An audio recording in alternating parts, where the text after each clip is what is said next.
Quais leituras sobre jovens produzo? Como as concepções que circulam social e historicamente condicionam minhas próprias leituras? Como perseguir leituras empenhadas em compreender os jovens a partir da totalidade e complexidade de suas vidas e existências? Diante dessas provocações, esse é um convite para dialogarmos em torno das leituras produzidas acerca das juventudes. Nossa intenção é partilharmos sentidos comuns que superem noções negativas e naturalizantes sobre a juventude, seja como etapa estritamente biológica do desenvolvimento humano, seja como tempo de transição marcado pela inclinação à indisciplina, instabilidade e desajuste. Vamos lá! Será que é possível classificar a juventude a partir da segmentação da vida humana em faixas de idade? Bem, o Estatuto da Criança e do Adolescente, o ECA, estabelece a juventude entre as idades de 12 e 18 anos. Já o Estatuto da Juventude define a faixa etária entre 15 a 29 anos. Eita, a Organização das Nações Unidas já pensa diferente. É jovem a pessoa entre 15 a 24 anos. E para a Organização Mundial de Saúde, você sabe? São jovens aquelas e aqueles com 12 a 18 anos de idade. Já deu para perceber o tamanho da dificuldade em estabelecer um recorte de idade que defina a juventude. Para os estudos das juventudes, estabelecer a juventude a partir de um marco meramente cronológico é afirmar um caráter transitório estabelecido por uma visão adultocêntrica, ou seja, como se a juventude fosse apenas uma etapa anterior para se alcançar a estabilidade da idade adulta. Problematizar e superar essa noção é importante. Assim, ainda que para a formulação de políticas públicas seja importante o debate em torno de uma definição etária para as juventudes, aqui vamos contornar essa questão e nos apoiar em estudos da sociologia da juventude, que tratam juventude como uma categoria social e histórica. A perspectiva que os estudiosos e as estudiosas das juventudes defendem é que a juventude não deve ser entendida como uma condição natural. Isso significa que é importante nos desafiarmos a compreender o caráter social e histórico da construção da categoria juventude. Mas o que isso quer dizer? Vamos fazer uma rápida viagem na história para buscar entender isso? Em Roma, era considerado jovem pessoas entre 35 a 40 anos. Essa classificação era importante para a afirmação do pátrio poder. Isso é, garantir a submissão dos filhos aos pais, detentores efetivos de todos os poderes.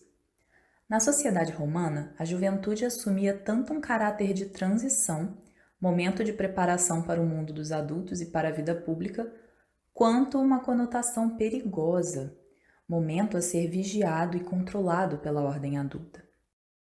Bora avançar bastante no tempo até a Idade Média.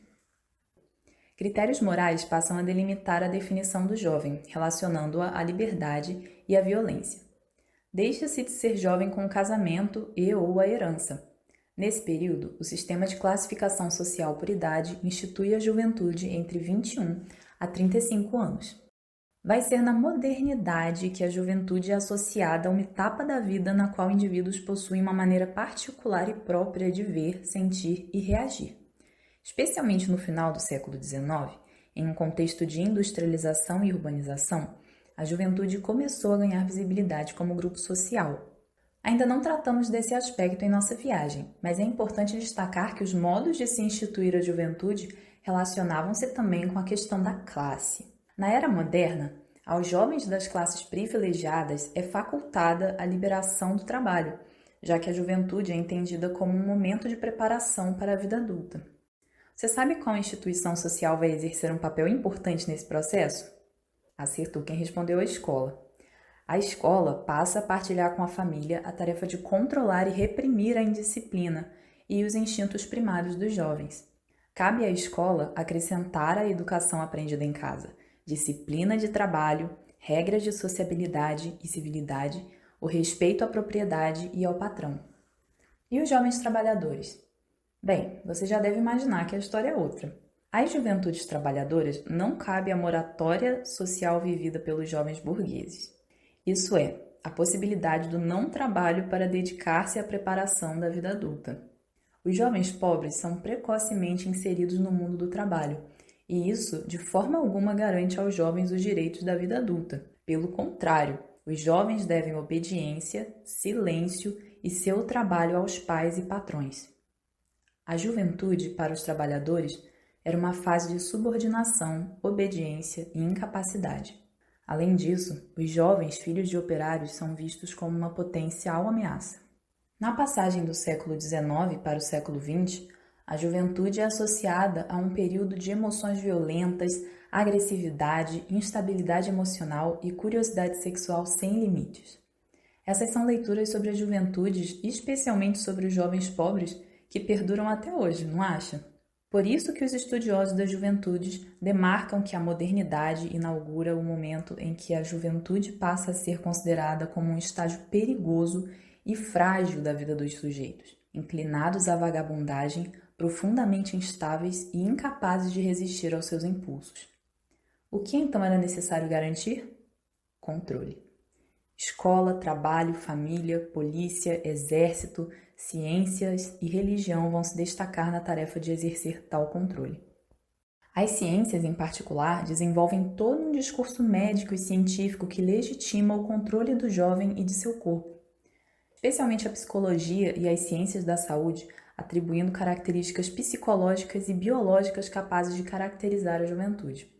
Mudanças hormonais, glandulares, corporais e físicas típicas do período da adolescência, por exemplo, seriam responsáveis por algumas das características próprias da juventude. Opa, você já deve ter visto circular por aí essas ideias, não é mesmo? A ciência passa a definir a juventude como uma fase de transição, marcada pela rebeldia, desinteresse, crise, instabilidade afetiva, descontentamento, melancolia, agressividade, impulsividade, entusiasmo, timidez e introspecção. Pensada como uma fase de transição, os jovens são concebidos como atores sem identidades, vontades, desejos e ações próprias. São definidos pela ausência e pelo que não seriam, nem crianças, nem adultos. Complicado, não é mesmo? E não acabou. Por meio dessa forma de construir a noção de juventude, ser jovem significa ser ao mesmo tempo um perigo para a pessoa e para a própria sociedade, especialmente o jovem pobre e não branco. Afinal, há um claro reconhecimento de uma distinção social quanto aos vícios e virtudes em função não apenas da classe, mas também da raça e da etnia. O jovem pobre e não branco personificava o perigo e a ameaça por suas características intrínsecas de perversão e criminalidade.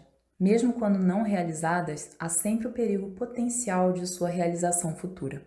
Cabe honesta e corajosamente nos perguntarmos o quanto esse tipo de leitura perdura em nossas práticas sociais. Em uma direção diferente, é importante perceber que outras leituras sobre os jovens também já foram enfatizadas ao longo da história.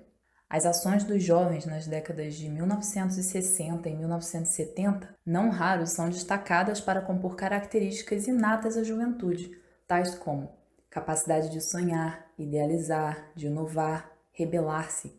A juventude engajada da época da ditadura civil e empresarial militar no Brasil, por exemplo, serve de modelo para produzir leituras sobre o jovem questionador da ordem social vigente, propositor de outros modelos de sociedade.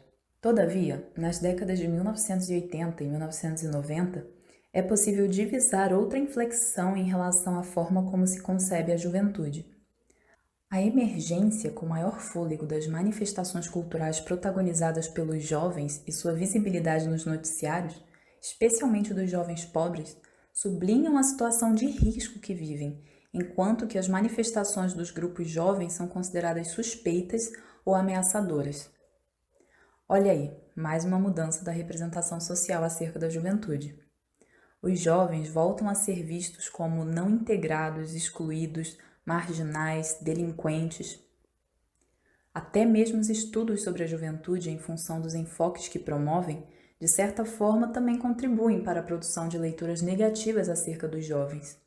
A partir especialmente da década de 1990, estudiosos e estudiosas da juventude interessados em temáticas como fecundidade das jovens, instabilidade geradas pelas mudanças do mercado de trabalho, mortalidade por infecções de doenças sexualmente transmissíveis, uso de drogas, violência, evasão e fracasso escolar, acabam por produzir discussões pautadas pelo olhar da negatividade, o que inclusive produz leituras muitas vezes incorporadas pelos próprios jovens.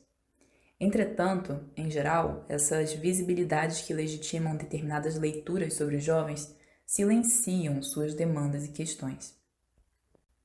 Bem, a partir de toda essa explicação, podemos compreender que a categoria social juventude é constantemente construída e reconstruída no próprio movimento da sociedade, diferenciando-se espacial, temporal e em função da classe, raça, etnia, orientação sexual, religiosidade, cultura, entre outros.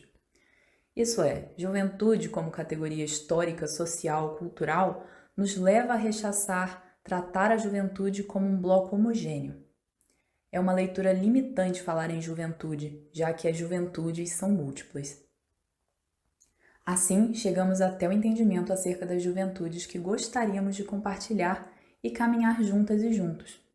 A juventude não é a mesma para todos, podendo se apresentar das mais diversas formas dependendo de quem é a pessoa e dos modos como vivencia sua condição juvenil a partir dos diversos recortes referentes às diferenças de classe, gênero, raça, etnia, religiosidade, território, trabalho, orientação sexual, entre outros. A juventude constitui um tempo determinado da vida humana. Todavia, não se reduz a uma passagem, assume importância em si.